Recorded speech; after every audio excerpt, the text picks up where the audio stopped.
Lunch tayo guys. Ang aking lunch. Monday ngayon. And ang aking fitos sa dakos. Sausawan. At ang aking sambusa at ano ba yung tawag nito? Kalimutan ko yung malapad. Basta masarap siya. Ayan. Bagil pala. Tama ba bagil? Ewan ko, basta bagil. So, yan, kain na tayo. Ang aking watermelon pala.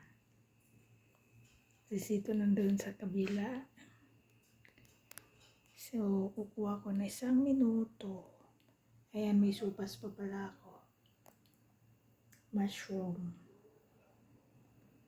Ayan. Ito yung Ramadan, pagkain.